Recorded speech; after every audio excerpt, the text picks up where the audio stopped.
في نوعين، طرد خارجي وفلترة داخلية، وده اللي بنصح بيه لو في ايدك تجيب الاتنين. ولو المخرج بعيد اكتر من قدرة الشفاط لازم اركب بلور خارجي يساعد شفط الهواء لبره.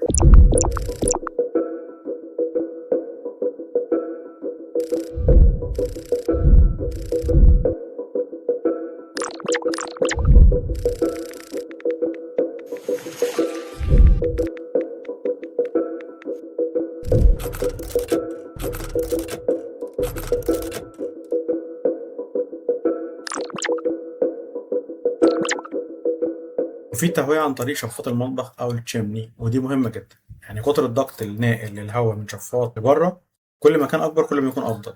ما يقلش عن 4 بوصة، ده المينيموم، وما يزيدش عن 6 بوصة، ده كويس. عايز تعمل أكتر من كده مفيش مشكلة، بس هيأثر على صوت الجبس، ولازم يتعمل في الآخر بنهاية واسعة عشان ما يأثرش على أو ما يكتمش الإير فلو. وطبعا لازم يكون مقاوم للبكتيريا وسهل تبديله لو حصل فيه مشاكل، لأنه بيشفط أبخرة ورايح من فوق البوتاجاز ويطردها بره. وفي نوع تاني من التشيمني او المدخنه بتاعه البوتاجاز بيبقى طرد داخلي، بيركب له فلاتر بياخد الهواء من فوق البوتاجاز يفلتره ويشيل منه الدهون والابخره ويطلعه في المطبخ تاني. وفي شفاطات بتشتغل طرد داخلي وطرد خارجي، يعني حبيت تشغله طرد خارجي بيشتغل، حبيت تشغله بفلاتر بيشتغل، وده اللي بنصح بيه لو في ايدك تجيب الاثنين.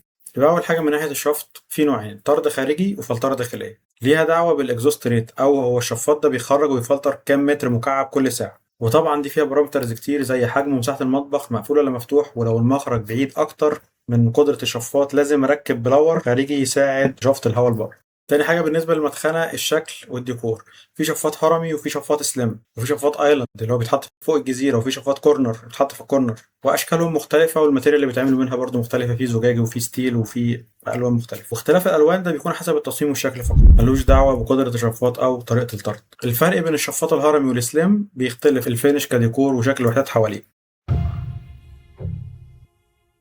اللي جاي ملوش زي